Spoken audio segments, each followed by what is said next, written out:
Everyone. सबसे पहले तो I would like to thank Vandana ma'am जिन्होंने मुझे यहाँ पे इनवाइट किया और आप सबसे आज बात करने का मुझे मौका मिल रहा है। So thank you so much ma'am. एक बात मैम से भी मैं अभी के बारे में सुनती थी कि वहाँ पर लेक्चर्स अच्छे होते हैं, ऑफिसर्स आते हैं, उनको सुनने का मौका मिलता है। तो और मैं थोड़ा दूर रहती हूँ तो मुझे कभी मौका नहीं मिला कि मैं यहाँ आऊँ और सारी फैसिलिटीज़ का मतलब उपयोग करूँ। तो आज वो मेरा जो सपना है, काश अभी सोचा था, वो आज पूरा हो गया है। तो आज पढ़ाई करके आज आप सबके बीच आने का मौका मिला। तो मेरी जर्नी के बारे में अगर कुछ कहूँ कि कैसे मैंने यूपीएससी की सिविल सर्विस जो परीक्षा है वो पास की और अच्छी रैंक हासिल की। तो सबसे पहले तो ये बता देती हूँ कि कोई भी यूपीएससी एस्पिरेंट जो पढ़ाई करता है, मैं भी वैसे ही हूँ, और उस वक्त ये लगता था कि बस लिस्ट में अपना नाम देख लूँ, है ना, कभी सब दस देख लूँ कि चलो एक कुछ सिलेक्ट हो गई हूँ। तो मेरे लिए भी एक बहुत अच्छा प्लेजेंट सरप्राइज़ था कि मैं अच्छी रैंक ले पाई। और उसके लिए ना केवल मम्मी पापा के आशीर्वाद और पूरे परिवार का साथ और कुछ खास दोस्त रहे जिन्होंने हमेशा मुझे मोटिवेट किया, और उसके अलावा कुछ टीचर्स, मेंटर्स जिनके मैं कांटेक्ट में रही। तो उन सबको मैं इस चीज़ का मैं कहूँगी जो कहते हैं श्रेय देना चाहूँगी मेरी सफलता के लिए। अब थोड़ा सा प्रिपरेशन पर आती हूँ। तो मैं ये आप मतलब है ना, सीरियस सेशन नहीं रहेगा, आप मुझसे इंटरैक्ट कर सकते हैं, आप मुझसे जो भी चाहे पूछ सकते हैं। पहले तो मैं अपनी तरफ से जितनी भी चीज़ें कवर करना चाहूँगी वो करती हूँ। तो पहले ये जानना चाहूँगी कि आप में से कितने लोग हैं जो यूपीएससी एग्ज़ाम देना चाह रहे हैं? ठीक है। और मतलब और भी आप दूसरी परीक्षाओं के लिए पढ़ाई करते होंगे, है ना? तो जब हम पढ़ाई करते हैं तो कुछ चीज़ें कॉमन रहती हैं, चाहे आप रेलवे की एग्ज़ाम दे रहे हो, चाहे आप गेट की एग्ज़ाम दे रहे हो, चाहे आप एसएसबी का फॉर्म भर रहे हो, यूपीएससी का, तो कुछ चीज़ें ना हमेशा कॉमन रहती हैं। तो वो जो कॉमन चीज़ें हैं आज उन पर हम थोड़ी सी बातचीत करेंगे। एक, हम लोग मध्य प्रदेश से हैं, हम सब लोग मध्य प्रदेश से हैं या बाहर से भी है कोई? मध्य प्रदेश से हैं। तो दो मैंने एक नेमोनिक सोचा था, एम और पी। तो I will talk about 2 M's and 2 P's। ठीक है, तो आपको याद भी रह जाएगी चीज़। ठीक है, तो पहले पी से स्टार्ट करते हैं। The first P is about productivity, कि कितना हम टाइम अपनी पढ़ाई को दे रहे हैं और उससे हम कितना आउटपुट ले पा रहे हैं, है ना। कई बार ऐसा होता है कि हम 10 से 12 मतलब है ना बिल्कुल गिन करके बैठे हैं, सुबह से इतना टाइम लगा रहे हैं, पर फिर भी अगर हम एंड में देखते हैं तो हम उतने टेस्ट सॉल्व नहीं कर पाते। क्या आपके साथ ऐसा हुआ है? तो ये चीज़ का प्रॉब्लम है, मेरे साथ भी होता था ऐसा ही। ये प्रोडक्टिविटी की प्रॉब्लम है, टाइम हम उतना लगा रहे हैं पर उतना रिजल्ट नहीं मिल पा रहा है। तो उसके लिए तो एक चीज़ ये की मैंने कि जितने भी डिस्ट्रैक्शन हमारे एनवायरनमेंट में होते हैं, जैसे कि हमारा फ़ोन सबसे बड़ा, उसका जो यूट्यूब का ऐप है, उससे जो रिकमेंडेड वीडियोज़ में हम चले जाते हैं, उन चीज़ों को थोड़ा सा मैंने कम किया। उसके अलावा और भी जितनी चीज़ों में हम इन्वॉल्व रहते हैं इंटरनेट पर पढ़ाई के अलावा, उनको मैंने थोड़ा सा लिमिट करने की कोशिश की। और दूसरी चीज़, कहीं ना कहीं अपने आप को एक थोड़ा सा टाइम टेबल में बांधने की कोशिश की। हमारा हर दिन अलग होता है ना। कभी किसी दिन पढ़ने का मन करता है, कभी किसी दिन पढ़ने का मन नहीं करता है, लेकिन फिर भी हमको एटलीस्ट 5 to 6 आवर्स मैं कहूँगी, अगर आप किसी भी एग्ज़ाम की तैयारी कर रहे हैं, माफ़ कीजिए आप लोग पीछे बैठे हैं, मैं आपको देख नहीं पा रही हूँ, बट तो किसी कोई भी एग्ज़ाम जो है वो 5 to 6 आवर्स आपको रोज़ मतलब मैं कहूँगी कंसिस्टेंटली आपको देने की ज़रूरत है ना। और उसके लिए आप अपना एक कुछ छोटा सा रूटीन, भले ही सोने के पहले आधा घंटा अपना दिन जो है दूसरा वो आप प्लान कर लीजिए, क्योंकि हर दिन नया होता है। अगर एक दिन आप टाइम टेबल बना दिया, यहाँ से यही करूँगा, और एक वीक आप सोचो कि फॉलो हो जाए, तो मुझसे वो फॉलो नहीं हो पाता था। तो मैं ये करती थी कि सोने के पहले थोड़ा सा आधे घंटे में कल क्या क्या टॉपिक्स पढ़ने हैं, क्या क्या चैप्टर्स कवर करने हैं, वो सब एक बार मैं लिख लिया करती थी। एक ये कहना चाह रही हूँ प्रेपरेशन की। तो प्रेपरेशन में अगर यूपीएससी स्पेशली बात करूँ तो मेरे पूरे प्रेपरेशन के 2 इम्पॉर्टेंट पिलर्स रहे। एक था करंट अफेयर्स। करंट अफेयर्स इसलिए एक इम्पॉर्टेंट पिलर है क्योंकि ज़्यादातर एग्जामिनेशन आप देखेंगे तो बहुत ज़्यादा आजकल ना डायनामिक होती जा रहे हैं, कि वो ये नहीं जानना चाहते कि चलो शाहजहां ने बना दिया ताजमहल, वो तो हमें पता है, अब उसकी आगे की बात करो। तो अब जो डायनामिज्म एग्जाम में आ रहा है उसके लिए करंट अफेयर्स पे आपकी पकड़ अच्छी होनी चाहिए। और करंट अफेयर्स के लिए मैंने न्यूज़पेपर को जो है सबसे ज़्यादा अच्छे से पढ़ा। पहले इंडियन एक्सप्रेस, मतलब पहले तो द हिंदू पढ़ती थी, फिर जब इंटरव्यू मेरा पास आया तो फिर मैंने द इंडियन एक्सप्रेस भी शुरू किया पढ़ना। और जो भी आप हिंदी माध्यम में अगर कुछ बच्चे दे रहे हो तो आप उस तरीके के न्यूज़पेपर पढ़ सकते हैं, लेकिन न्यूज़पेपर आप हमेशा पढ़ें, क्योंकि न्यूज़पेपर बहुत ज़्यादा अपने आप को चीज़ों को समझने में, हमारे आसपास एनवायरनमेंट में क्या चल रहा है वो पता करने के लिए आपको हेल्प करेगा। करंट अफेयर्स को मैं इसलिए स्ट्रेस कर रही हूँ क्योंकि मैंने ज़्यादातर अपनी प्रिपरेशन करंट अफेयर्स से खींच के की। जैसे कि एक एग्जाम्पल के लिए देख लीजिए कि कहीं आपने पेपर में पढ़ लिया कि कोई एक एनिमल है जो, मतलब जिससे ना पोचिंग, आप पोचिंग समझते हैं, पोचिंग हो रही है उसकी, and you know poachers are being caught, कि पकड़ लिया गया है जो भी इसके शिकार कर रहे हैं, ठीक है। तो या तो हम ऐसा कर लें कि इसका नोट बना लें कि ये एनिमल है, इसका शिकार हो रहा है और पकड़े गए, खत्म। या तो फिर आप एक काम करें, आप देखें कि वो एनिमल कौन सा है, इंटरनेट पे फटाफट गूगल सर्च किया, पता किया उसका IUCN स्टेटस क्या है। IUCN स्टेटस पूछता है ना, क्रिटिकली एंडेंजर्ड है कि क्या है, एंडेंजर्ड है, एक्सटिंक्ट हो गया है, क्या है, वो आपने पहले से सर्च कर लिया।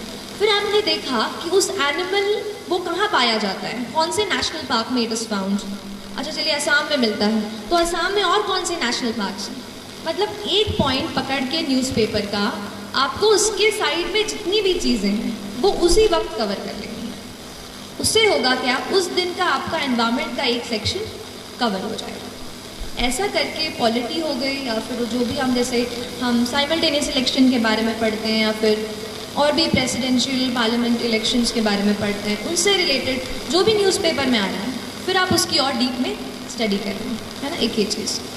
जो दूसरा मेरा प्रिपरेशन का पिलर था वो था टेस्ट्स। देखिए पढ़ते तो हम सब हैं, लेकिन हमें पता कैसे चले कि हमारा स्टैंडर्ड क्या है। देखिए अगर हम अभी आपसे बात कर रहे हैं तो वहाँ कोई दिल्ली में बच्चा बैठा है जो पॉलिटी की लक्ष्मीकांत खोल करके दूसरा पेज पूरा रट रहा होगा, बात सही है। तो वो जो है ना, टाइम का हमेशा याद रखिए, टाइम हमेशा याद रखिए कि आपका टाइम सबसे ज़्यादा ज़रूरी है। अगर आप अपना वक्त निकाल कर इस पढ़ाई को दे रहे हैं, हमारी लाइफ के हम कलरफुल यूथ के ईयर्स अगर हम पढ़ाई को दे रहे हैं तो अपना 100% दीजिए। और टेस्ट्स आपको ये बताएंगी कि आपका स्तर क्या है प्रिपरेशन का। तो जो भी टेस्ट्स हों, चाहे भोपाल में, चाहे अगर आप दिल्ली से कोई फ़ोटोकॉपी मंगवा सकें, या जिस भी परीक्षा की आप तैयारी कर रहे हैं, ऑनलाइन अगर आपको कहीं टेस्ट्स मिलता है तो आप अपने आप को जांचते रहें। हर रोज़ 10 से 20 सवाल MCQ, या अगर रिटन हो तो मैं 1-2 आंसर्स रिटन, जो बड़े अपने सब्जेक्टिव आंसर्स थे, वो मैं 1-2 रोज़ लिखा करती थी। तो उससे मुझे आइडिया होता था कि मैं किस स्टैंडर्ड का लिख रही हूँ और क्या उससे मेरा कुछ चांस है सिलेक्शन का। तो ऐसा अपने आप को आप जांचते रहिए। तो हमने 2 पीस कवर कर लिए, है ना। पहला पी कौन सा था? अच्छा, मतलब आप सुन रहे हैं मेरी बातें, अच्छी बात है। दूसरा था प्रिपरेशन। अब थोड़ा सा पी हो गया है तो M की बात कर लेते हैं। एक M मैंने जो हमें दिमाग में चीज़ जो है हमारे पुश करता है। अच्छा, इसके पहले मैं M की तरफ आऊँ, एक चीज़ बताऊँगी कि किसी भी एग्ज़ाम की जब हम प्रिपरेशन करते हैं उसके 2 पहलू हैं। एक, आप क्या पढ़ते हैं, कौन सी किताबें पढ़ते हैं, कितने टेस्ट लगाते हैं, कितने घंटे देते हैं, ठीक। दूसरा है एग्ज़ाम में कि आप मेंटली क्या सोचते हैं, क्या आप कॉन्फिडेंट हैं कि आप एग्ज़ाम क्रैक कर सकते हैं, आप साइकोलॉजिकली कितने स्ट्रांग हैं, कि आपका मन नहीं कर रहा है उठने का पर फिर भी आप उठते हैं। वो चीज़ है आपका मेंटल करेज, और उसको आपको बिल्ड करना बेहद बेहद ज़रूरी है। मैं कहूँगी 60% ये मेंटल करेज है और ये 40% जो पढ़ाई है। तो उस मेंटल करेज को बिल्ड करने के लिए 2 M हैं। एक है माइंडसेट, कैसा आप अपने दिमाग को ट्रेन करते हैं। देखिए एक बात होती है, जैसे आप खड़े हैं वहाँ पर, चलिए आपको नहीं कह रही, जैसे हम कभी पढ़ते हैं तो हमें लगता है कि आज मैं बहुत थक गई हूँ, आज बिल्कुल पढ़ने का मन नहीं है, अब तो पढ़ ही नहीं पाऊँगी। तो ये क्या है, आपका दिमाग आपको बोल रहा है कि आप नहीं कर सकते, आप नहीं कर सकते। हम अपने दिमाग से कई बार कंट्रोल हो जाते हैं। हमें करना ये है कि हमें अपने दिमाग को कंट्रोल करना है। हमें उसको बताना है कि नहीं, आज अगर मैंने सोचा है कि मुझे ये चैप्टर कंप्लीट करना है तो मैं करके रहूँ। तो आपको अपने दिमाग को कंट्रोल करना होगा, ठीक है। जब तक हम अपने माइंड को, अपने हार्ट को नहीं एक जगह फोकस कर पाएंगे, तब तक हम अच्छे से फोकस नहीं कर पाएंगे। तो ये चीज़ आप अपने आप को ज़रूर बताते रहिए। और जो दूसरा एम की मैं बात करती हूँ वो है मोटिवेशन। तो कई बार ऐसा पूछते थे, मैं भी जब पढ़ रही थी तो इंटरनेट पे ऐसे यूट्यूब पे सर्च करती थी how to stay motivated.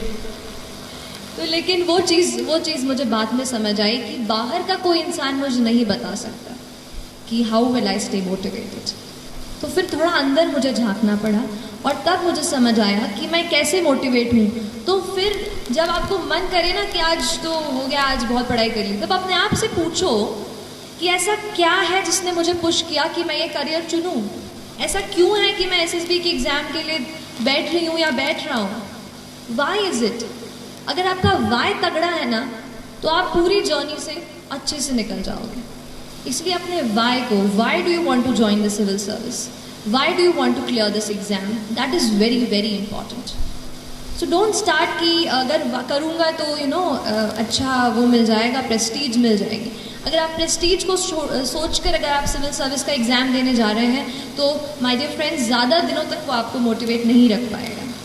Motivation आपको कहीं ऐसी जगह से आना चाहिए कि अगर आप कहीं जा रहे हो, किसी बच्चे को देख रहे हो, किसी दुकान पर काम करते हो, तो क्या आप ये सोचते हैं कि वो बच्चा वहाँ पे नहीं होना चाहिए, वो बच्चा अभी स्कूल में होना चाहिए। क्या हम कुछ कर सकते हैं अपनी पढ़ाई से? क्या हम किसी ऐसे पोजीशन पे पहुँच सकते हैं कि उस बच्चे को वहाँ से निकाल कर स्कूल में भर्ती करा दें? तो ये चीज़ आपको मोटिवेट करनी चाहिए। जिस दिन आप सोसाइटी से जुड़ने लगेंगे और समझने लगेंगे कि कुछ और लोग हैं जो अनफॉर्चुनेट हैं, हम बहुत लकी हैं और हम उनकी मदद कैसे करें, तो फिर बहुत जर्नी जो है ना आसान हो जाती है। तो एक ये चीज़ मोटिवेशन की थी कि आप खुद अपने आप को मोटिवेट करिए। मैं लकी रही कि मैं मम्मी पापा के साथ रहकर, घर में रहकर पढ़ाई की मैंने। तो जब भी कभी बोर होती थी मम्मी से बातचीत कर लेती थी किसी टॉपिक के बारे में। आप भी अपने मम्मा से, पापा से या डियर फ्रेंड, आपके भाई बहन जो भी हों, उनसे इस बात का डिस्कशन करें। और इसके अलावा डी स्ट्रेस भी हूँ। और एक और बात मैम से बात करते हुए मुझे याद आई कि मुझे ज़रूर आपसे शेयर करनी चाहिए, वो है हमारा न्यूट्रिशन और हमारा पूरा जो न्यूट्रिशन हम लेते हैं। देखिए हमारा दिमाग, आपने पढ़ा होगा ना साइंस में, कितना % वाटर होता है? Our brain is what %? How much % is it water? 70%, yes. So close to 70% of our brain is just water. और अगर हम वाटर ही, पानी ही नहीं पियोगे तो कैसे पढ़ाई होगी? इसलिए हमेशा आपको हाइड्रेटेड रहना है। पढ़ाई के बाद जूस, अच्छा चाय कॉफ़ी नहीं, हाँ, जूस एंड अच्छा पानी, ये तो जूस नहीं हो तो पानी, प्लीज़ हाइड्रेटेड रखिए अपने आप को। अपने टेबल पे हमेशा ये चीज़ रखिए। और दूसरी चीज़ है न्यूट्रिशियस फूड। तो मैम तो बिल्कुल मम्मा जैसे रखती हैं आपको, तो आप बिल्कुल न्यूट्रिशियस फूड लेते रहिए जहाँ भी आप रहते हैं। प्लीज़ आप अगर हॉस्टल में रहते हो तो प्लीज़ अपने आप को कभी भी वो मत कीजिए, क्योंकि हमारी बॉडी जब स्ट्रांग होगी ना तभी अपन अच्छे से हेल्दी होकर पढ़ पाएंगे। तो don't compromise on that front. और इसके अलावा एक चीज़ और कहना चाहूँगी यूपीएससी के कॉन्टेक्स्ट में थोड़ा स्पेसिफिकली, कि 2 चीज़ें सबसे ज़्यादा आपको पूरे इसमें मार्गदर्शन देंगी। पहली चीज़ है यूपीएससी का सिलेबस। बड़ा क्लीशेड लगता है ना, हर कोई बोलता है सिलेबस, पर वही सबसे ज़्यादा ज़रूरी है, क्योंकि सिलेबस में लिखा हर एक वर्ड, उससे एक 15 मार्क का सवाल बन सकता है जो आपकी रैंक को यहाँ से यहाँ ले आए। तो आपको हर जो वर्ड यूपीएससी सिलेबस में या जिस भी एग्ज़ाम की आप तैयारी कर रहे हैं वो लिखा है, आपको हर इसके अलग से, मतलब मैंने ये कोशिश की कि जो भी नोट्स मैं बना रही हूँ मैं खुद बनाऊँ, और जो भी रिसोर्सेज से, भले ही ऑनलाइन रिसोर्सेज से हो या स्टैंडर्ड बुक से हो, उनसे मैं पढ़ूँ और खुद अपने हाथ से नोट्स बनाऊँ। जब मैं लिख लेती थी अपने हाथ से तो मुझे वो प्रोसेस करते ना, इन्फॉर्मेशन अच्छे से प्रोसेस हो जाती है। तो हर एक का अपना अपना तरीका होता है। आप अपना तरीका पहचानिए कि आपको कैसे वो चीज़ समझ में आ रही है ना। और इसके अलावा मेरे ख्याल से मैंने, हाँ, जो दूसरी चीज़ मैं कह रही थी, यूपीएससी के प्रीवियस ईयर के पेपर्स, वो भी बहुत ज़्यादा ज़रूरी है। कोई भी आप सॉल्व कर रहे हो, पहले तो आप 5-7 साल के अपने प्रिंट करा के अपने पास रख लो। कि ये पेपर्स हैं, ये क्वेश्चंस हैं, चाहे प्रीलिम्स का हो चाहे मेंस का हो, हर बार उसको देख लो हर दिन और समझो कि किस स्टैंडर्ड के क्वेश्चंस आपसे पूछे जा रहे हैं, है ना। तो ये दो चीज़ें आपके अल्टीमेट मार्गदर्शक हैं। बाकी तो आप अपनी मतलब ये है ना कि मैं जो आज बोल रही हूँ ना आपके सामने खड़े होके, ये कुछ चीज़ें मैंने किसी से सुनी है, कहीं पढ़ी है, कहीं यूट्यूब पे कोई टॉपर का वीडियो देखा और शायद वहाँ से सीखी हूँ। तो ये कोई मेरी मतलब मैंने ऐसे बिल्कुल है ना अलग कुछ ऐसा मैं बता वो ऐसा नहीं है। जो भी प्रिपरेशन मैंने की उस पर ही बता रही हूँ कि हम सीखते हैं, इसलिए आप खुद अपनी स्ट्रैटेजी, आप अपने आप को पहचान कर अपनी स्ट्रैटेजी खुद बनाइए। मुझसे एडवाइस लीजिए, लेकिन आप वही कीजिए जो आपको लगता है कि आपके स्ट्रेंथ और आपके वीकनेस के हिसाब से काम आएगा, है ना। यहाँ पे एक चीज़ मेरे दिमाग में आ रही है, वो है प्लानिंग की। प्लानिंग और अपने नोट्स का ऑर्गेनाइजेशन बेहद ज़रूरी है। अगर आप एग्ज़ाम, आपको डेट जैसे पहले आ जाती है, यूपीएससी की डेट 1 साल पहले आ जाती है। जैसे 1 साल पहले जब मैं दे रही थी तब पता चल गया था कि अगले साल 2 जून को पेपर होने वाला है प्रीलिम्स का, ठीक। तो ऐसे डेट आ जाती हैं पहले, तो आप अपने एग्ज़ाम के डेट के हिसाब से अच्छे तरीके से पूरी चीज़ों को आपको प्लान कर लेना है कि कौन सा टॉपिक मेरा कौन सा स्ट्रेंथ है। जैसे मुझे पॉलिटी बहुत पसंद था और ज्योग्राफी बहुत बोरिंग लगता था, तो ज्योग्राफी को मैंने किसी तरीके से हर रोज़ उसको एक एक चैप्टर करके उसको करती थी। पॉलिटी में एक साथ ज़्यादा भी पढ़ लेती। तो ऐसा अब अपना खुद का स्ट्रेंथ पहचानो कि किस टॉपिक के साथ आप ज़्यादा टाइम स्पेंड कर सकते हो या किसके साथ कम, उस तरीके से उसको कवर करने की कोशिश करें। और तो अभी ये तो मैंने ब्रॉड टच कर दिया है। इसके अलावा जो भी आपको सवाल मुझसे पूछने हैं आप पूछ सकते हैं। जब हम आंसर लिखते हैं तो हमारे अंदर क्या अप्रोच होनी चाहिए आंसर लिखते टाइम, क्योंकि हमारे पास बस 9 से 10 मिनट का समय रहता है आंसर लिखते समय, तो क्या क्या इंग्रेडिएंट्स हमें उनमें डालने चाहिए जिससे हमारा एक आंसर है वो अच्छा आंसर हो। Towards the end? Yes. So yes, answer writing बहुत ज़्यादा ज़रूरी है। अच्छा हुआ पूछ लिया, मुझसे मिस हो गया था, थैंक यू। आंसर राइटिंग किसी भी एग्ज़ाम का तो मतलब कह सकती हूँ, लेकिन यूपीएससी एग्ज़ाम के लिए बहुत ज़्यादा ज़रूरी है आंसर राइटिंग। एंड जैसा कि आपने सही कहा कि 9 मिनट मिलते हैं, और ऑप्शनल का पेपर ले लूँ तो अगर थोड़ा हायर मार्क का हो तो 14 मिनट मिलेंगे। ऐसे 9, 11, 14 इतने ही मिनट मिलेंगे एक आंसर को लिखने के, depending on the word limit. तो उसको कैसे लिख पाएँ? अगर आप सोचें कि मैं बिना प्रैक्टिस करके ना उधर ही स्कोर कर लूँगा टाइम पर, तो सच में नहीं हो पाता है। मुझसे तो मैं आधा घंटा ले लेती थी एक आंसर लिखने के लिए शुरुआत में, है ना। और मेरे ख्याल से आपके साथ भी ये चीज़ हुई होगी कि आधा घंटा क्वेश्चन लेके टाइम स्टॉप वॉच अच्छे से ऑन करके बैठे और लग गया आधा घंटा। तो ये होगा, तो लेकिन प्रैक्टिस की ज़रूरत है। तो पहले आप अपना नॉलेज बेस बना लो। जैसे मान लो आप किसी पॉलिटी का मान लीजिए आप आंसर आज लिखने का सोच रहे हैं, पहले आप उसका नॉलेज बेस बनाइए कि अच्छा ये मैंने पढ़ रखा है। उसके बाद आप आंसर क्वेश्चन को अटेम्प्ट कीजिए। तो क्वेश्चन को अटेम्प्ट करके कुछ ऐसी चीज़ें मैं आपको बताती हूँ जो मैंने उसमें डाली और शायद मुझे लगता है कि उससे अच्छे मार्क्स मिले।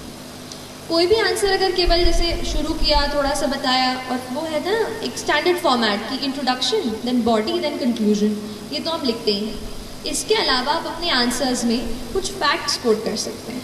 जैसे कि हम न्यूज़पेपर पढ़ते हैं तो नहीं पढ़ते हैं कि 50% of the Indian population is this, कुछ भी ऐसा डेटा रहता है, जीडीपी का डेटा रहता है और कुछ। तो ऐसे फैक्ट्स जो हैं आप कोट कर सकते हैं। This is 1। नंबर 2, कोई भी कमिटी की रिपोर्ट ऐसे आता है कि जैसे अभी आया था कि justice B N Shri Krishna की रिपोर्ट आई थी, है ना, प्रिवेसी को लेकर के, राइट टू प्रिवेसी को। तो वो एक रिपोर्ट मैंने आंसर में कोट की थी। तो ऐसे कोई भी रिपोर्ट्स और कमीशंस जो बैठते हैं, जैसे आपने पुंची कमीशन, सरकारिया कमीशन, एआरसी, इनके बारे में सुना होगा, तो इनकी रिपोर्ट्स को आपको वहाँ पे लिखना है कि इनके हिसाब से ये व्यू पॉइंट है। कुल मिला के बात ये है कि हमारा व्यू पॉइंट तो ठीक है, पर हमारे व्यू पॉइंट को एक्सेप्टेबल बनाने के लिए हमें किसी का सहारा लेना पड़ेगा। तो हम उस फैक्ट का सहारा लेंगे या उस कमिटी का सहारा लेंगे, तो हमारी कही हुई बात ज़्यादा एक्सेप्टेबल साबित होगी। आप समझ रहे हैं? तो ये फैक्ट, कमिटी, इसके अलावा आजकल इंडेक्स बहुत आते हैं। जैसे आपने ease of doing business index सुना होगा, है ना। गवर्नमेंट भी उस पर काफ़ी स्ट्रेस कर रही है कि ईज़ ऑफ डूइंग बिजनेस पे हमारी रैंकिंग और अच्छी हो जाए। तो आप उन इंडेक्सेस को पढ़िए, जैसे एनवायरमेंटल प्रोटेक्शन इंडेक्स आता है, ऐसे तो इनको भी आप अपने आंसर्स में कोड कर सकते हैं।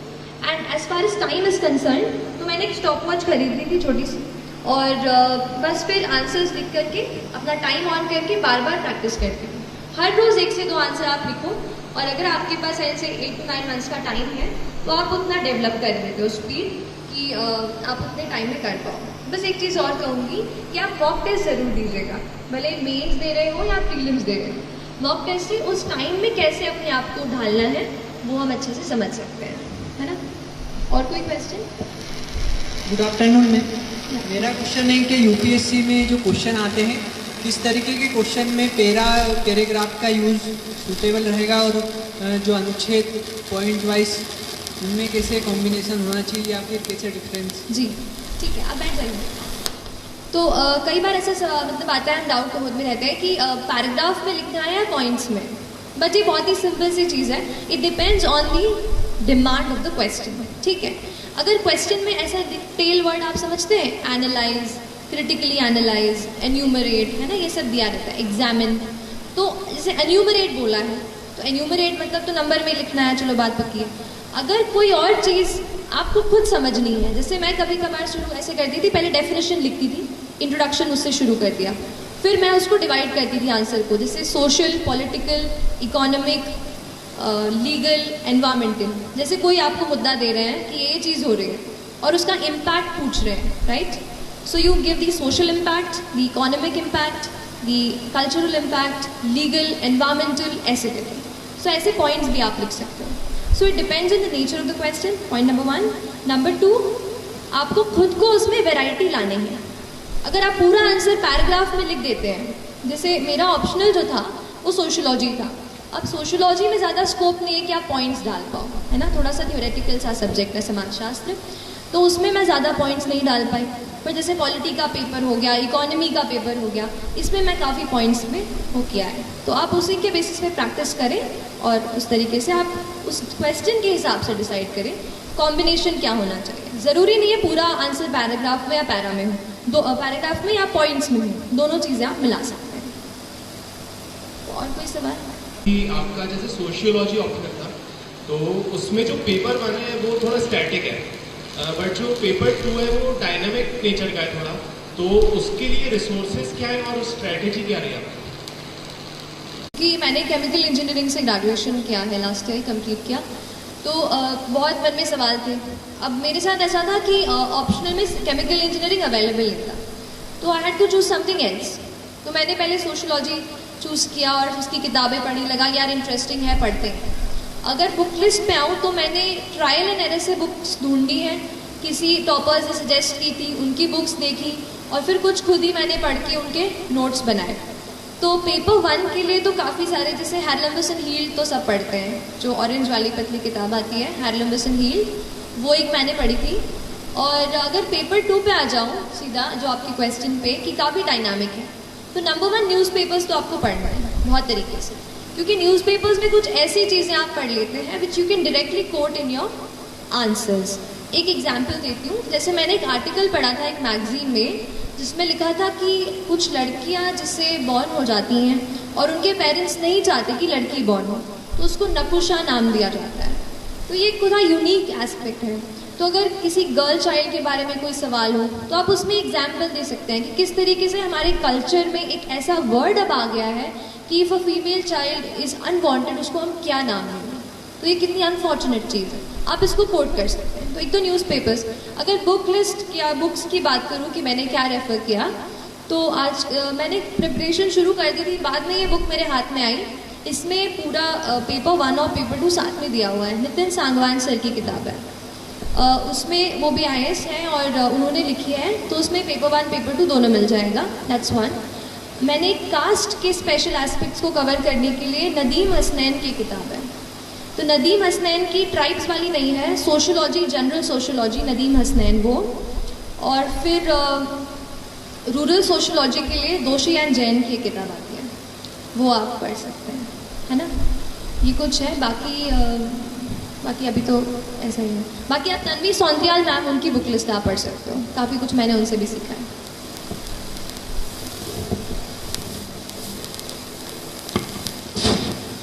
Good morning ma'am.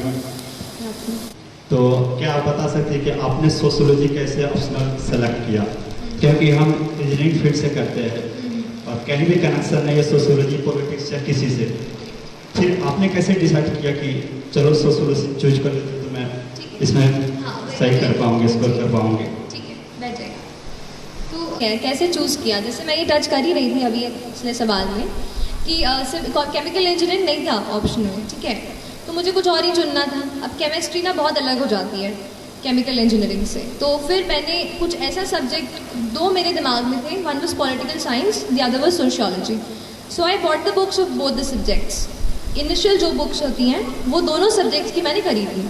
आपको भी अगर डाउट आ रहा हो ऑप्शनल में तो आप दो तीन आपको डाउट आ रहा हो उसकी किताबें आप ले लो, जो बेसिक उसकी बुक्स हैं उनको आप एटलीस्ट एक वीक के लिए पढ़ो।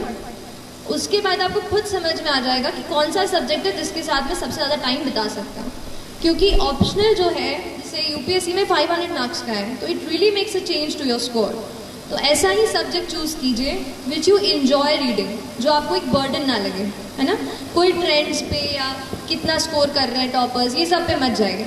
आपका पर्सनल इंटरेस्ट है, उसके बेसिस पर ही आपको ऑप्शनल चूज करना है ना।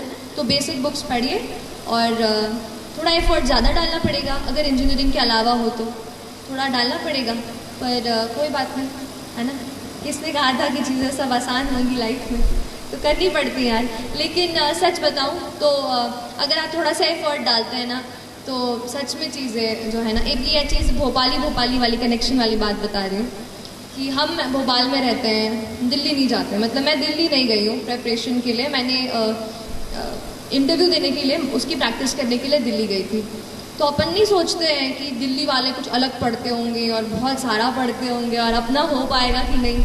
तो ऐसे सवाल मेरे मन में भी थे लेकिन फिर भी कहूँगी कि थोड़ा अपने आप को बांधो, थोड़ा डिसिप्लिन में रहो, थोड़ा सा मोटिवेट रखो, दृढ़ निश्चय रखो और बड़ा सपना देख लिया है ना तो अपने आप को उसमें पूरा झोंक दो। सोचो कि अब लाइफ में और कुछ नहीं है, जब तक ये नहीं करूँगी ना, ये करूँगा नहीं ना, तब तक कुछ नहीं होने वाला मेरा, ना मेरा ना किसी और। तो उस तरीके का एटीट्यूड, एक फायर, एक वो पैशन अपने आप में आपको जगाना पड़ेगा।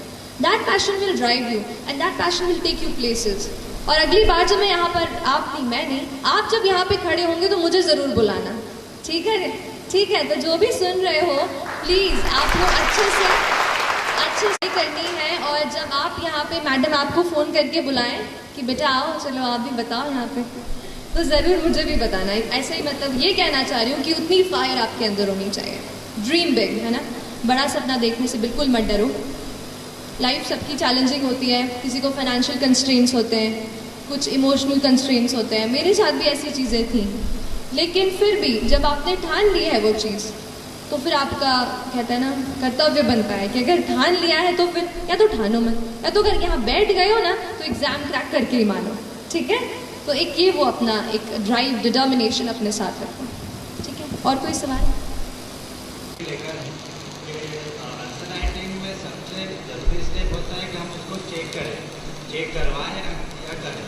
तो हम भोपाल में ही आंसर राइटिंग करें तो उसको चेक कैसे करें, क्योंकि हर कोई दिल्ली नहीं जा सकता। ठीक है, तो मैम क्योंकि इंडिपेंडेंट प्लेटफॉर्म है, आपने सुनी होगी, वहाँ पर मैं आंसर्स अपने डालती थी, है ना।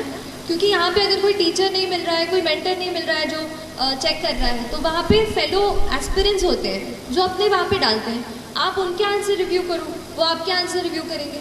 ऐसा ही करके मैं सीखी हूँ शुरू में, जब क्योंकि लगता नहीं था कि इतनी बड़ी टेस्ट सीरीज खरीदूंगी और उसको सच में यूज़ भी कर पाऊंगी कि नहीं। तो जब तक आप उस स्टेज पर पहुँच रहे हैं, आप ऐसे ऑनलाइन फोरम्स का यूज़ कर सकते हैं।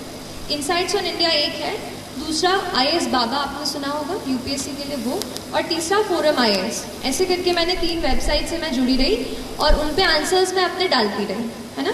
तो वो चेक करते हैं, आप किसी का चेक कीजिए उनको अपने। और होता क्या है, आंसर्स की बात निकली है तो बताती हूँ, खुद के आंसर में हमें गलती नहीं दिखाई देगी, दूसरे के आंसर में हमें फटाक से गलती समझ में आ जाती है कि ये ना इसने ये चीज़ सही से नहीं लिखी है। तो आप दूसरों के आंसर्स चेक करो और उनको आपके करने दो, तो you will better understand कि where are you making a mistake. And when you are thorough enough, when you feel कि now this is a moment when I can write time करके टेस्ट, तो फिर आप कोई टेस्ट सीरीज परचेज कर सकते हो डेली से कोई भी। तो इसका मैं स्कैन करके अपनी कॉपीज उनको भेजती थी, वो चेक करके आपको वापस देते हैं and they write their comments out there, so you know कि what are the mistakes, so you can join that, है ना। और होती है उनको अपन समराइज कर रहे थे, शॉर्ट कर रहे थे, तो एक्चुअली वो क्या टाइम ज़्यादा करते हैं। यस, तो इस बीच में क्या होता है कि फ्रस्ट्रेशन बढ़ता है, हम सब्जेक्ट को लेकर टेंशन भी होती है, उस चीज़ को टैकल कैसे किया जाए? ठीक है कि कैसे नोट्स बनाते हैं और वो चीज़। दूसरा, हम फ्रस्ट्रेट हो जाते हैं। दो अलग तरीके से आंसर करूँगी। पहला चीज़ नोट्स। देखो, कुछ किताबें ऐसी हैं जिनको आपको कवर टू कवर पढ़ना ही है, पढ़ना ही पड़ेगा।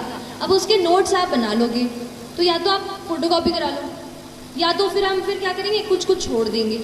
वो चीज़ नहीं होनी चाहिए। अब जैसे पॉलिटी की लक्ष्मीकांत है, वो तो कवर टू कवर ही पढ़नी है आपको। मॉडर्न इंडिया की स्पेक्ट्रम की राजी वहीर आती है, वो आपको कवर टू कवर पढ़नी है। कुछ किताबें जैसे डी बासु हो गई, कोई अगर पॉलिटी के नेक्स्ट लेवल पे पढ़ रहा है, डी बासु पढ़ रहा है, तो उसके केवल आप नोट्स बनाओ। तो आप डिसाइड करो कि आपके एग्जामिनेशन के नीड के हिसाब से कौन सी किताब आपको पूरी पढ़नी है और कौन सी की आपको नोट्स बनाने हैं। नोट्स का टाइम, जैसे सोशियोलॉजी, अब उसमें हमें अलग अलग किताबों के रेफर करनी पड़ी, तो फिर मैंने उसके नोट्स बनाए, अदरवाइज फिर बुक से ही पढ़ी। और दूसरी चीज़ फ्रस्ट्रेशन, तो नोट्स बनाते टाइम नहीं, पढ़ते टाइम बहुत फ्रस्ट्रेशन होता है। और हर टाइम मतलब है ना, फ्रस्ट्रेशन और डीमोटिवेशन, ये सब चीज़ें हमारा पीछा करती रहती हैं। पर कुछ ऐसे खास दोस्त बनाओ जो हो सकता है उस फील्ड के नहीं हो, लेकिन आपको मोटिवेट करें कि भाई तू कर सकता है, कि girl you do it, you know. और आपके कोई मतलब आपके भाई बहन हो या आपकी ममा हो, उनसे शेयर कीजिए कि मैं इस फील्ड में जाना चाहती हूँ, आई वॉन्ट योर मोटिवेशन। ऐसे किसी इंसान को अपना बेस्ट फ्रेंड साथी बनाइए पूरी जर्नी में और सपोर्ट लीजिए, क्योंकि फ्रस्ट्रेशन होगा, पर उस पर हमें जैसे मैंने कहा कि हमें अपने दिमाग पे कंट्रोल करना है, दिमाग हमें कंट्रोल ना करे, है ना। इस चीज़ का आप ध्यान रखिए। और कोई आप पूछ रहे थे? करते हैं सोशियोलॉजी में, तो मैंने सुना है कि वहाँ पे बोलते हैं कि आपने अगर जनरली लिख दिया तो उसमें आपको आंसर नंबर नहीं मिलेंगे, और आपने अगर सोशियोलॉजिकल एंगल से उसको लिखा तो आपको ज़्यादा नंबर मिलेंगे। तो वो आप थोड़ा एक्सप्लेन करें। देखिए, कॉमन सेंस ये है कि आप मुझे यहाँ पर बैठकर सुन रहे हैं, ठीक है, आप कुछ इससे सीख कर जाएंगे, ठीक है, हो गई बात खत्म।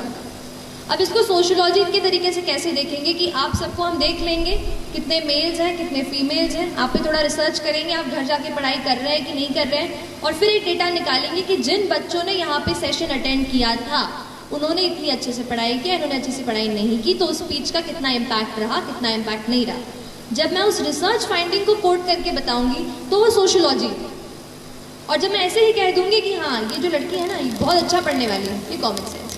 तो फिर मैम, तो सोशियोलॉजी में हमें थिंकर्स को कोट करना है, कोई भी थिंकर जो हो जिसने कोई बात कही हो, जैसे हर एक टॉपिक के अपने अपने थिंकर्स हैं। अभी तो मुझे थोड़ा ब्रशअप करना पड़ेगा, मतलब क्योंकि मैंने मेंस अक्टूबर में दिया था, उसके बाद मैंने ज़्यादा सोशो को नहीं छुआ है, बट स्टिल जैसे कुछ थिंकर्स हैं, जैसे ऑन्द्रे बेते हैं, है ना, इंडियन थिंकर है, लुई डुमॉन है, ऐसे थिंकर्स को आपको कोट करना है आंसर्स में। उसके अलावा कुछ फैक्ट्स आप डाल सकते हैं, जैसे हमें जनरल आप जीएस के आंसर्स में डालते हैं, वो फैक्ट्स डाल सकते हैं। और थोड़ा आप सोशियोलॉजी की बुक से ही, अभी मैं इतने अच्छे से नहीं बता पा रही हूँ क्योंकि आई हैव लॉस्ट टच, लेकिन सोशियोलॉजी की बुक से ही आपको थ्योरेटिकल पर्सपेक्टिव पकड़ना है। एक एग्जाम्पल याद आ रहा है, सुसाइड की थ्योरी जो इमाइल रकीम देते हैं, राइट। तो उन्होंने कैसे कहा कि सुसाइड, उन्होंने कहा कि साइकोलॉजिकल चीज़ नहीं है, सोशियोलॉजिकल चीज़ है। कैसे कहा? उन्होंने कहा कुछ लोग या तो जो अनमैरिड हैं या तो जो थोड़े से अलग रहते हैं लाइफ से, थोड़ा फ्रस्ट्रेटेड है, वो लोग ज़्यादा सुसाइड करने की तरफ आकर्षित होते हैं। तो उनके रिसर्च फाइंडिंग पे बेस्ड था। तो ऐसे कुछ रिसर्चेस आपको कोट करने हैं और थिंकर्स को कोट करना है, वो मेरे ख्याल से सोशियोलॉजिकल एंगल होगा, है ना। एंड मैम, मेरा दूसरा क्वेश्चन है कि वर्ड लिमिट कंप्लीट करने के लिए आपने वैसे लिखना स्टार्ट किया? नहीं, अगर मैं देखो यूपीएससी अगर केवल वर्ड लिमिट आरजीपीवी की तरह पन्ने भरने जाएंगे ना तो मार्क्स नहीं मिलेंगे सर, सच बता रही हूँ, मार्क्स नहीं मिलेंगे। मैंने भी आरजीपीवी के एग्जाम 2-2 घंटे में निकाल के आती थी। मतलब अब देखो, अब आपसे अच्छे से शेयर कर रही हूँ, आप हंस के थोड़ा और याद है एक चीज़ मेरे को कि मेरा लास्ट सेमेस्टर का एग्ज़ाम, हमारा 8 सेमेस्टर का एग्ज़ाम का 4th पेपर, 4 ही पेपर होते हैं थ्योरेटिकल इंजीनियरिंग में आखिरी सेमेस्टर में, तो उस पेपर के बीच में और मेरे प्रीलिम्स एग्जामिनेशन के बीच में 14 दिन का अंतर था। 14 दिन, आप समझ रहे हैं, मतलब मेरी लाइफ की मैं बड़ी एग्ज़ाम देने जा रही हूँ और मुझे जब पता चला कि बस 14 दिन है तो मैं हिल गई थी पूरी तरीके से। तो वो जो एग्ज़ाम था आखिरी, जो भी पेपर थे 4, वो मैंने 2-2 घंटे में लिख के मैं निकली हूँ, क्योंकि मुझे एक चीज़ तो पता थी कि यहाँ पे मुझे ज़्यादा क्वालिटी पे जज नहीं किया जाएगा। आप समझ रहे हो ना, इंजीनियर टू इंजीनियर बातें है। तो लेकिन यूपीएससी ऐसी नहीं है। आप कोई और पेपर देंगे, एसएससी, एसएसबी, वहाँ पे वो आपके क्वालिटी ऑफ आंसर पे ही आपको चेक करेंगे। एंड वहाँ पे आप सोचो कि मैं लाइन थोड़ी स्पेस बना के जो है पेज मुझे पूरे भर दूंगा और उसमें पॉइंट नहीं होगा तो आपको मार्क्स नहीं मिलेंगे। ये मुझे कैसे पता चला? जब मैं अपने टेस्ट लिख रही थी, जो आप टेस्ट देख रहे हैं ना, उनमें आप नंबर देख लीजिएगा। शुरू के टेस्ट में आप देख लीजिए मैं कैसा लिखती हूँ, और बाद के टेस्ट में देखिए आप मैं कैसा लिखती हूँ। मैंने खुद ही ये चीज़ समझी, इम्प्रूव की कि मेरे आंसर में वो लोग ये नहीं देख रहे कि मैं कितना दोनों पेज कंप्लीटली भर रही हूँ, वो ये देख रहे कि कितने पॉइंट्स उसमें से निकल रहे हैं। आप समझ रहे? तो पॉइंट्स कितने उससे रेलेवेंट क्वेश्चन में जो पूछा गया है। एक तो पहली बात, क्वेश्चन को अपन को 2 बार पढ़ना है, ठीक है। एग्जाम में इतना प्रेशर होता है, एक बार पढ़ लेते हैं, हाँ को ना को हाँ पढ़ के आंसर टिक ला के आ जाते हैं, वो चीज़ गलत है।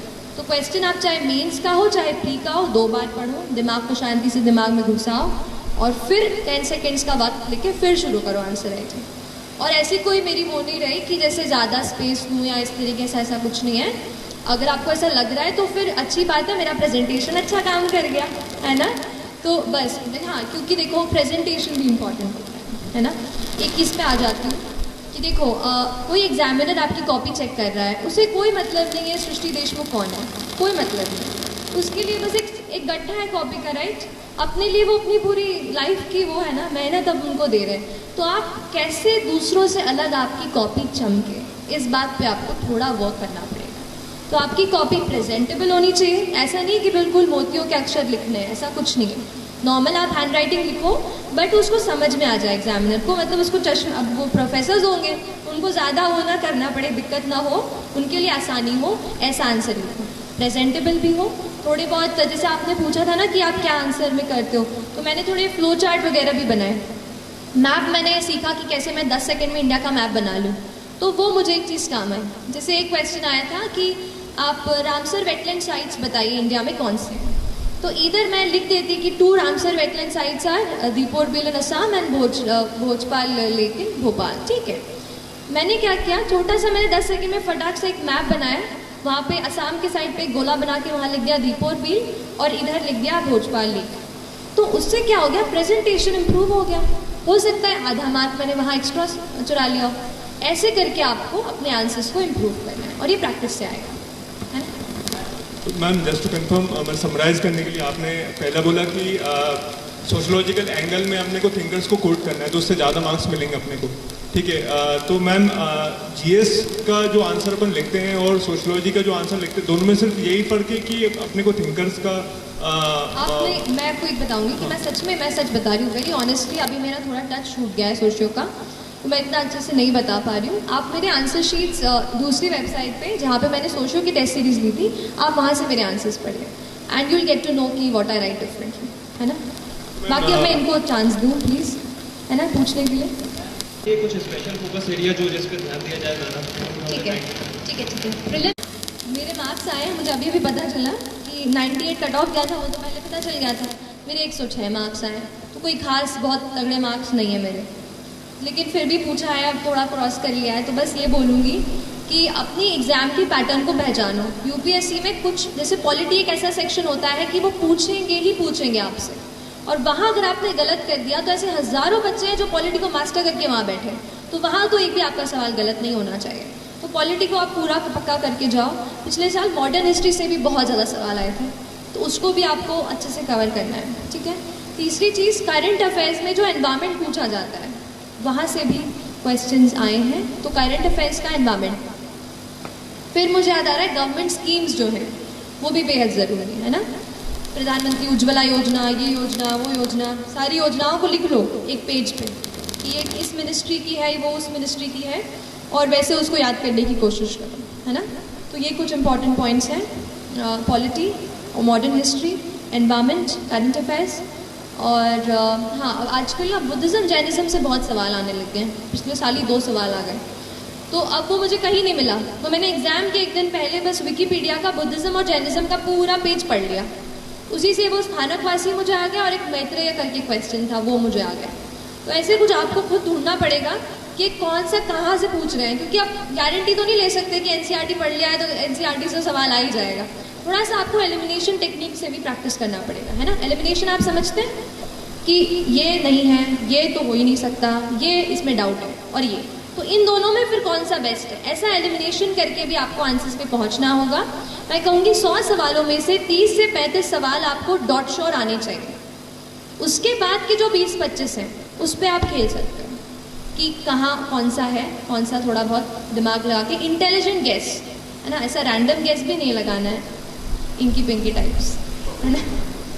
तो प्लीज़, अच्छे होते हैं जिन्हें छोड़ना ही होता है, जो किसी को नहीं आता, तो वहाँ ये मत सोचो कि अरे इतनी पढ़ाई की है, ये सवाल तो मुझे करके ही जाना पड़ेगा। नहीं, वहाँ पे अपने आप को बोलो कि ये किसी को नहीं आ रहा होगा, मुझे भी नहीं आ रहा, नेगेटिव नहीं करा के आऊँगा, ऐसा है।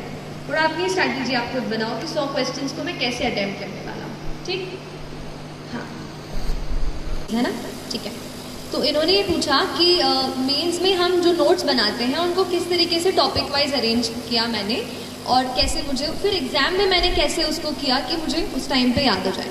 देखिए, यूपीएससी की स्पेसिफिक बात करूँ तो GS2 और GS3 का पेपर ऐसा है जो ज़्यादा से ज़्यादा आपका डायनामिक से आ जाएगा। जो आप न्यूज़पेपर पढ़ेंगे ना, GS2 GS3 आपका वहाँ से रोज कवर होता जाएगा। तो उसके लिए तो आंसर राइटिंग ही मैंने की, और आंसर राइटिंग से ही मुझे टॉपिक्स पता चल गए थे कि ये। जहाँ तक नोट्स की बात है तो जो भी एडिटोरियल आते थे ना द हिंदू में या इंडियन एक्सप्रेस में, उनके मैं नोट्स बनाती थी। तो कोई जैसे टॉपिक हो गया उसका अलग से प्लेन पेज में, और हाँ, प्लेन पेज इसको इसलिए स्ट्रेस कर रही हूँ क्योंकि आंसर वहाँ पे आंसर शीट में प्लेन शीट ही मिलती है, वहाँ रूल शीट नहीं मिलती। तो आप शुरू में लिखोगे तो वैसा, तो कभी ऐसा जाएगा, तो आपको प्रैक्टिस करनी है ताकि स्ट्रेट आप अच्छे से लिख पाओ। तो मैंने नोट्स भी अपने प्लेन पेजेस में ही बनाए एंड एडिटोरियल्स के नोट्स बनाए, ऐसे अलग अलग मैंने किया। अब एग्ज़ाम के अंदर हॉल में घुसते हुए ना एक टॉपिक ऐसा था, सब्जेक्ट, जो मुझे उसके डेफिनेशन याद नहीं रहती थी, वो थे GS4 का पेपर, एथिक्स का paper, ethics, integrity and aptitude. अब वो इंटेग्रिटी, डिसिप्लिन, ट्रस्टवर्दीनेस और करेज और ये तो वो, तो उसके डेफिनेशन नहीं याद होते थे। तो इतना छोटा सा, एकदम इतना सा पेज पे मैंने एक डेफिनेशन कहीं कहीं से बना के अच्छी से वो लिखी, फिर उसको मैं जाते तक मैं उस पेज को देख रही थी। मतलब अगर आपको ऐसा आपको कुछ लग रहा है कि आपको याद नहीं हो रहा है एंड दैट इज़ इम्पॉर्टेंट, तो उसका छोटा सा अपन नोट्स बनाते हैं ना, वैसे नोट्स बना लो and keep reading it every night और एनीथिंग लाइक दैट। सो वो एक चीज़। और सोशोलॉजी का जो है पेपर 2 में डायनामिज्म, जैसा मैंने कहा, न्यूज़पेपर से कोट कर सकते हैं, थिंकर्स से कोट कर सकते हैं। तो शुरू में डेफिनेशन से करती थी, फिर कुछ पर्सपेक्टिव, जैसे आशीष बोस, आपने नाम सुना है? आशीष बोस एक डेमोग्राफर थे इंडिया के, शायद हैं, मुझे नहीं पता। तो उनका वो रिसर्च आया था जिसमें हमारे मध्य प्रदेश को बुरा ही लगा था, अपन को जो बीमारू बोल दिया था उन्होंने। तो वो उनका बीमारू जो शब्द दिया था ना, बिहार एंड ऑल, बिहार मध्य प्रदेश, तो वो उन्होंने पूरा एनालिसिस किया था कि क्यों ये स्टेट्स हैं जो थोड़ा अंडर डेवलप्ड या डेवलपिंग स्टेज में हैं। तो उन्होंने फिर एक और एक्रोनिम बनाया था, डेमारू, that was related to female infanticide.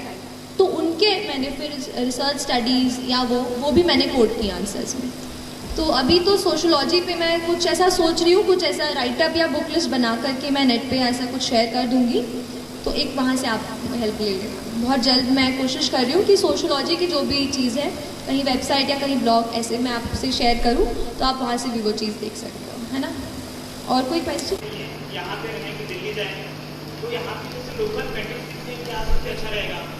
जैसे कई बार हम सेल्फ स्टडी करते हैं तो समझ में नहीं आता जो कर रहे हैं वो सही है या गलत है, तो उसके लिए डायरेक्शन कैसे देना? हम यहाँ भोपाल में रहते हैं। ठीक है, आप बैठो। हाँ, तो शुरुआत तो मैंने फाउंडेशन कोर्स लिया था मैंने यहाँ पर, और उसके बाद 8 महीने का वो कोर्स करके, लेकिन मुझे ये लगा कि उसमें मुझे केवल डायरेक्शन मिली है, केवल बुक्स पता चली हैं, बस बाकी जो वैल्यू एडिशन था वो आपको खुद को करना है।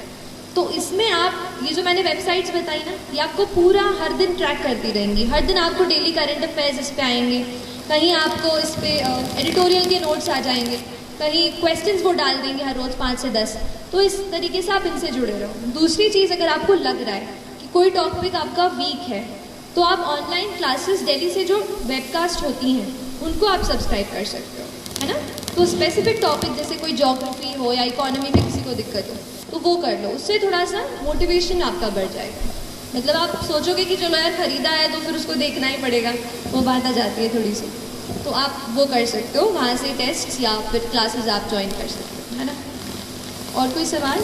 हेलो, बोलिए। Congratulations ma'am. Thank you so ma'am much. मेरा सवाल ये है कि जैसे मैं अगर प्रिपरेशन स्टार्ट कर रहा हूँ तो मेरे को मैम ह्यूमैनिटीज़ के सब्जेक्ट मैंने कभी नहीं पढ़े, तो मैम थोड़ी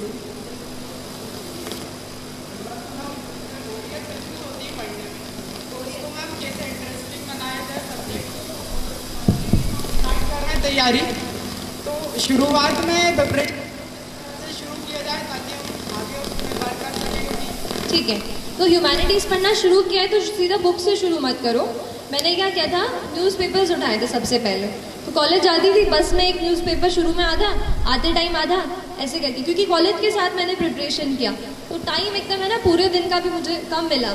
तो मैंने कोशिश की कि जहाँ भी ट्रैवल जैसे कर रहे हैं, हम कई बार ईयरफोन्स लगा लेते हैं, तो अब पढ़ने लगे हैं तो ईयरफोन्स की जगह पे न्यूज़पेपर निकाल लीजिए, ऐसा थोड़ा सा एडजस्टमेंट कीजिए, अपना एनवायरनमेंट चेंज कीजिए पढ़ाई का। ह्यूमैनिटीज़ को स्पेसिफिक लेके जो क्वेश्चन है कि हाँ बोरियत आएगी, मैं भी हिस्ट्री पढ़ते पढ़ते सो जाती थी, और ज्योग्राफी तो आप पूछो ही मत कैसे मैंने पढ़ा है, तो ठीक है, तो ऐसा होगा आपके साथ भी। बट न्यूज़पेपर से शुरू करो, वो चीज़ें आपको इंटरेस्ट दिलाती हैं, ठीक है। जैसे कोई चीज़ आप पढ़ते हो कि ये जो है ना, आज जैसे आज कौन सा डे है बताइए आप मुझे, हाँ आज वर्ल्ड हेरिटेज डे है, राइट। तो आज वर्ल्ड हेरिटेज डे पे आप यूनेस्को की वेबसाइट पे जाओ, या जो भी यूनाइटेड नेशंस इसको मना रहा है उसकी वेबसाइट पे आप चले जाओ, आज उनकी उसमें आपको देखो कि अलग अलग फोटोग्राफ्स, बहुत सारी चीज़ें आपको मिलेंगी। सो you can learn the UNESCO world heritage sites आज ही, समझ रहे हो। अपने आप को आपको कहीं ना कहीं इंटरेस्ट डेवलप करना पड़ेगा। ज़रूरी नहीं है बिल्कुल कि बुक खोल के बैठे तो इसको ही कवर करना है। इंटरनेट से हेल्प लो, इंटरनेट बहुत मुझे भी हेल्प किया, बहुत ज़्यादा, उससे भी मैंने थोड़ी वैरायटी आ जाती है उससे। तो ऐसे अलग अलग सोर्सेज से पढ़ाई करो। और जैसे अगर हिस्ट्री बोरिंग लग रही है तो कभी उसके साथ कोई और ऐसा सब्जेक्ट का कॉम्बिनेशन बना लो जो आपको इंटरेस्टिंग लगता हो, है ना। तो अपने आप को रिवॉर्ड दो, कभी एक चॉकलेट खा लो रात को, पढ़ाई अच्छी कर ली हो तो, किसी को आइसक्रीम पसंद है वो खा लो। देखो मैं कह रही हूँ ना, अपने सबको सब बोरियत होता है यार, इतनी पढ़ाई अपन को नहीं जमती है, बट कर लेते हैं ना, तो सच को अपने दिल को भी थोड़ा ट्रिक करो, है ना। तो बोरियत तो होगी, but we have to manage anyhow. Anybody else?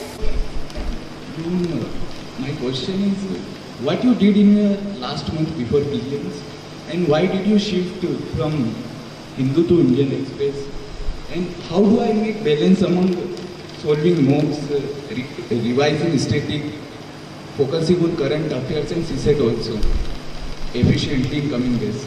So that's my confusion, ma'am, actually in your question. True. बहुत important 40 days about.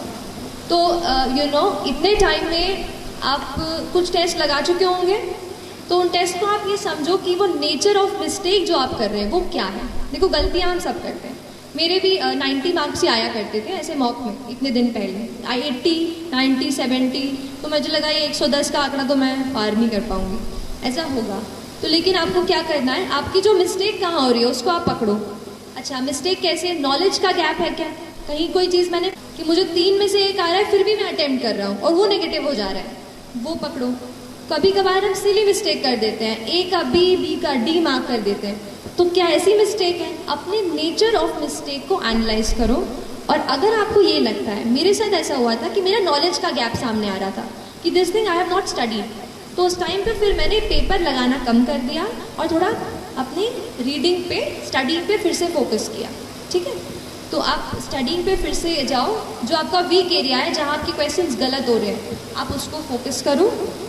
और क्या सवाल आपने इसके साथ पूछा था? हाँ ठीक है, न्यूज़पेपर नहीं, तो I just correct myself if you got me wrong. It was only after I had done my mains, when I got an interview call, then I started reading one more newspaper. Otherwise, so the Hindu is only thing which you have to read for civil service. Otherwise, आप जो online articles आते हैं जैसे Livemint, right, Livemint पे काफ़ी articles आते हैं। PRS legislative research आपने सुना होगा, वहाँ पे आर्टिकल्स आते हैं, तो वो आप पढ़िए। इंटरव्यू में ये रहता है थोड़ा सा ओपिनियन आपको ज़्यादा पता होना चाहिए, क्योंकि एक ही ओपिनियन पढ़ेंगे तो उनके सामने मल्टी डिमेंशनल आंसर नहीं बता पाएंगे। इसलिए फिर मैंने आफ्टर इंटरव्यू कॉल फिर मैंने दूसरा पेपर उठाया। बाकी तो एक भी ख़त्म नहीं होता यार पूरा, दूसरा कैसे पढ़ेंगे, है ना। टेस्ट एंड यू फाउंड कि आपकी अभी गलती हो रही है, तो फिर आप स्टडी पे जाओ ना, है ना। बाकी एनीवेज कमिंग टू जैसे लास्ट मैं कहूँगी 15-20 डेज में आप 1 मॉक पर डे ऐसा करके, और थोड़ा उसी टाइम में जैसे पेपर का एडमिट कार्ड आ जाएगा तो पेपर का टाइम पता चल जाएगा, राइट, 9 से 11 है क्या है, तो उसी टाइम में बैठ करके यहाँ पे बॉटल रखी, यहाँ पे वॉच रखी, वैसे ही टाइम में अपने आप को बैठ के प्रैक्टिस करवाओ, ठीक है, क्योंकि गर्मी बहुत होने वाली है 2 जून को, तो अपने आप को उस एनवायरनमेंट में भी ढालना बहुत ज़रूरी है। तो इस प्रकार से कर सकते हो, कभी 1 मॉक पर डे, नहीं तो 50 क्वेश्चंस पर डे, या तो मिक्स लगा लिया कभी, या कभी लग रहा है कि आज मुझे एनवायरनमेंट का रिविजन करना है तो एनवायरनमेंट के 50 सवाल लगा लिए, ऐसा। It depends totally on you कि आपकी नीड क्या है, आपको नीड पहले अपनी खुद की पहचाननी है ना। और कोई सवाल? और एक ही बार दिया है, बट जर्नी से मुझे ये लगा when I was into the process of preparation कि यूपीएससी आपको कोई बायस नहीं रखता है।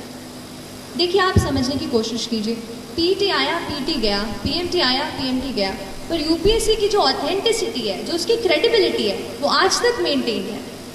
आज तक जो बच्चे उसमें से सिलेक्ट होते हैं वो आज IAS officers, IPS, all India service, IRS में जाके सर्व कर रहे हैं। तो उस एग्जामिनेशन और उस इंस्टीट्यूशन की जो क्रेडिबिलिटी है वो बेहद हाई है, और वो इसलिए क्योंकि वो कोई बायस नहीं रखते हैं कि हिंदी माध्यम का बच्चा है या तेलुगु माध्यम में लिख रहा है तो उसको हम नहीं वो करेंगे। तो मुझे नहीं लगता कि उस इंस्टीट्यूशन में कोई बायस है। अगर कोई कमी आ रही है, जो मुझे लग रहा है, जिसकी वजह से जैसे हम देखते हैं कि हिंदी माध्यम में जो छात्र दे रहे हैं उनका अगर रेशियो कम है, तो मेरे पर्सनल ओपिनियन में शायद जो है ना मटेरियल का दिक्कत आ रहा है। आजकल इंग्लिश में इंटरनेट पे वेबसाइट्स है, सब इंग्लिश में रहती है, तो उनसे जैसे मैं इंग्लिश मीडियम से थी तो मैं कोई भी वेबसाइट पे जो भी मटेरियल हो उसको मैं एक्सेस कर पा रही थी। पर शायद अगर कोई हिंदी माध्यम का छात्र है उसके लिए शायद मटेरियल की दिक्कत आ रही है। लेकिन मेरे ज्ञान में आया है कि कुछ कोचिंग्स ऐसी हैं या कुछ जैसे वेबसाइट्स हैं जो हिंदी में ही मटेरियल प्रोवाइड करते हैं। तो अगर आपका माध्यम हिंदी हो तो ये मन में बिल्कुल ना सोचिए कि यूपीएससी आपसे भेदभाव करेगा या उससे आपको कम मार्क्स देंगे। अगर आप में काबिलियत है, आप सही तरीके के आंसर्स लिखते हैं, जो पूछा है वो आप बताते हैं, तो आपको ज़रूर मार्क्स मिलेंगे, है ना। और कोई सवाल? Thank you so much. Ma'am, मेरा क्वेश्चन ये है कि जब आंसर राइटिंग करते हैं मेंस के लिए तो बहुत लेंथी हो जाता है, और कभी कभी स्पीड भी मेंटेन नहीं हो पाती, और स्पीड होती है तो क्वालिटी मेंटेन नहीं हो पाती है, और बहुत प्रैक्टिस करने के बाद भी नहीं हो पाता है पूरे पेपर का, ठीक है। अगर प्रैक्टिस करने के बाद एनालिसिस पे ज़्यादा टाइम दो अपने आंसर पे। आप तो खुद का आंसर लो कि देखो कि मैं कितना, ये टॉपिक है, चलो ठीक है। जब हम लिख लेते हैं और टाइम का कंस्ट्रेंट नहीं रहता, तब आप आराम से सोच सकते हो कि इस सवाल में मुझसे ये पूछा था कि 1857 के रिवोल्ट के बाद में इंडिया पे क्या इम्पैक्ट पड़ा, और फिर अगर ये नहीं होता तो क्या होता है, ऐसा कुछ जो भी मन से सवाल बना रहे हो, तो वैसा सवाल आप क्या मैंने उस क्वेश्चन के नीड को, डिमांड को एड्रेस किया है कि नहीं, क्या मैंने ऐसे पॉइंट्स डाले हैं कि नहीं। तो भले ही आप सवाल लिखने, आंसर लिखने में आप 15 मिनट दे रहे हो, तो आंसर के एनालिसिस में आप भले ही 45 मिनट्स दो, पर analyse the question thoroughly whether or not I am able to address the demand of the question जो पूछा गया है, ठीक है। एनालिसिस करके आप समझ जाओगे कि यहाँ क्वालिटी की दिक्कत है।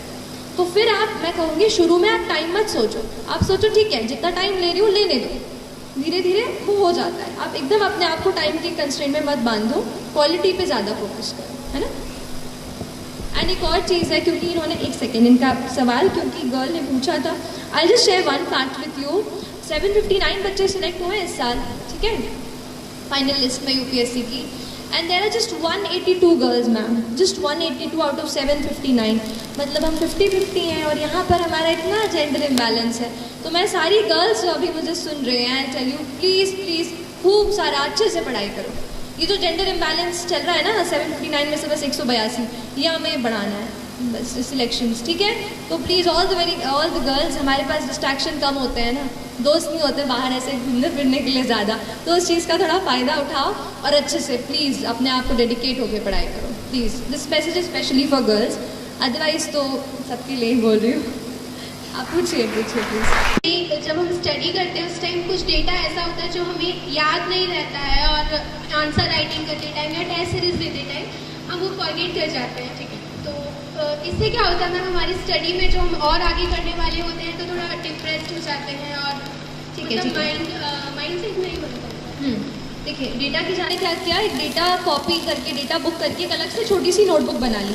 तो जो भी मुझे डेटा जहाँ भी मिलता था सब कुछ मैं उसमें नोट कर लेती। जब एक चीज़ एक जगह पे, एक वो सारी कैटेगरी की चीज़ एक साथ आ जाती है ना, तो याद करना आसान हो जाता है। तो जो भी कहीं आप डेटा पढ़ रहे हो उसको आप अलग से लिख लो, और जब आप नया डेटा उसमें ऐड करोगे तो पुराना वाला देख लो कि पहले मैंने क्या लिखा था। ऐसे ही करके रोज रोज जब आप उसमें भरते जाओगे उसको, तो पुराना भी देखते चलो, ऐसे रिवाइज करते चलो, है ना। अपने दिमाग को हमें ट्रेन करना है, उससे सारे कचरा जो है ना वो निकालना है, और काम की चीज़ हमें उसमें डालनी है जो हमें वहाँ पे 2 या 3 घंटे में याद आनी चाहिए। ठीक है, तो ऐसा धीरे धीरे करके ट्रेन होगा माइंड आपका। ग्राफ तो एग्जामिनर का हमसे क्या एक्सपेक्टेशन होता है कि जब वो कोई क्वेश्चन पूछ रहे हैं तो उसका हमारे क्या क्या फैक्ट होने चाहिए हमारे उस बात पे कि हम हमारी पूरी बात उनके सामने रिप्रेजेंट कर सकें। ठीक है, ठीक है, आप बैठ जाओ। बोलूँ, एक चीज़ बोलूँगी कि इंटरव्यू बहुत ज़्यादा हाइप्ड है चीज़। आपको मेरा स्कोर कुछ 1068 रहा और उसमें से केवल मेरे 173, मतलब एक बहुत कम रेशियो है जो इंटरव्यू के मार्क्स हैं। तो मैं ही कहूँगी जब तक आप उस स्टेज पे पहुँचोगे ना कि जब आप इंटरव्यू दे रहे हैं तब आप इतना पढ़ लेते हो कि आप दूसरे का इंटरव्यू ले लोगे। ठीक है, तो नॉलेज में तो कोई दिक्कत नहीं आएगी। अब कमिंग टू द फैक्ट कि यूपीएससी क्या एक्सपेक्ट करता है, देखिए वो आपसे नॉलेज कूट चुका है, वो प्रीलिम्स आपसे पूरा निकलवा चुका है, 100 MCQ आपसे करवा लिए, फिर ना 90 सवाल भी मेंस में उन्होंने सॉल्व करवा लिए। अब उन्हें आपके नॉलेज से इतनी वो नहीं है, डाउट्स नहीं है। अब वो आपको देखकर ये समझना चाहते हैं कि क्या ये कैंडिडेट इज़ ही और शी फिट, कि हम इसको इतनी रिस्पॉन्सिबिलिटी दे पाएँ, क्या इसमें वो इतना पेशेंस है, क्या वो अपने आप को एक्सप्रेस कर पा रहा है। क्योंकि जॉब ऐसी है ना कि आपको लोगों से जुड़ा रहना पड़ेगा। अगर आप अपने आप को कैबिन में बंद करके बस फाइल पुश करते रहेंगे तो असली में हम इम्पैक्ट नहीं डाल पाएंगे। तो क्या वो एक्सप्रेस कर पा रहा है अपनी चीज़ को, और कॉन्फिडेंट रहें, क्योंकि देखिए सारी चीज़ें सबको नहीं आती, हम एनसाइक्लोपीडिया तो नहीं है, तो कोई चीज़ रह जाएगी। मेरे भी इंटरव्यू में एक सवाल उन्होंने पूछा था कि कुछ ऐसा पूछा था कि आप केमिकल इंजीनियरिंग से हो तो पॉलीमर्स का एग्रीकल्चर में क्या यूज़ होता है। अब वो चीज़ मुझे उस वक्त नहीं याद आई, तो मैंने थोड़ा 5 सेकेंड रुकी, फिर मैंने कहा कि sir I am unable to recollect at this moment, I will read about it. तो ऐसा करके मैंने वो सवाल वो किया और फिर वो दूसरे सवाल पे आ गया। तो ऐसा कुछ नहीं है कि आपको हर चीज़ आनी चाहिए, इट्स जस्ट दैट आपका जो डिटेल्ड एप्लीकेशन फॉर्म है, जो बैकग्राउंड है, you should know everything about it. जैसे मैंने अपनी स्कूलिंग कामिल से की, तो मैंने थोड़ा कामिल की हिस्ट्री पढ़ ली कि बाई चांस उनका नाम इस पर अटक जाए तो वो उससे कुछ पूछ ले। तो ऐसा आप करो और बैकग्राउंड अच्छे से प्रिपेयर करो and be ready and be confident.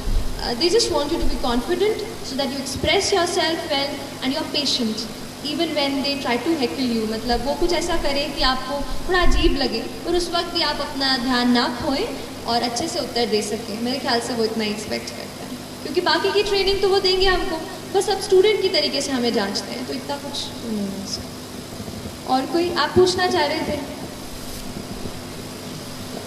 Ma'am वो क्या कोर्स पेपर होता है जो एजिक्स होता है, उसमें नंबर की मार्जिन बहुत कम होती है, आप उसको फेस कैसे किए? क्योंकि मेरे सब्जेक्ट जो मैं क्लियर कर रहा तो फोर्थ पेपर में थोड़ा दिक्कत जा रही है। ठीक है, देखिए फोर्थ पेपर यूपीएससी की परीक्षा की बात कर रहे हो क्या? और एमपीपीएससी में भी होता है ना, ethics integrity and aptitude, MPPSC में भी होता है, राइट। तो मेरे ख्याल से इस पेपर में 2 पार्ट्स हैं। एक तो अपना जो थियोरेटिकल पूछेंगे कि क्या क्या क्वालिटीज़ रिक्वायर्ड हैं ऐसा करके, जहाँ पे मैंने डेफिनेशन की बात की थी ना कि जहाँ पे अगर हम छोटी छोटी डेफिनेशन याद करके लिख जाए उनको यूज़ कर सकते हैं। I think GS4 is about quality content. देखिए डिसिप्लिन, किसी को बोले व्हाट इज़ डिसिप्लिन, कोई कुछ लिखेगा, कोई कुछ लिखेगा, आपको कुछ ऐसा लिखना है कि वो एग्जामिनर एक बार पढ़े तो सोचे अरे हाँ यार ये इसने कोई तगड़ी बात बोली है, और कुछ एग्जाम्पल लगाइए आप अपने रियल लाइफ के। जैसे एक एग्जाम्पल मैं थोड़ा सा अपने रियल लाइफ से करके गई थी कि ऑनेस्टी कितना, आप ऑनेस्ट कितना रहते हैं सिविल सर्वेंट। तो अपना जो लाइसेंस होता है, आप सब में से किसके पास लाइसेंस है? ड्राइविंग लाइसेंस, बस गाड़ी सब चलाते हैं। अरे यार ऐसा मत कर।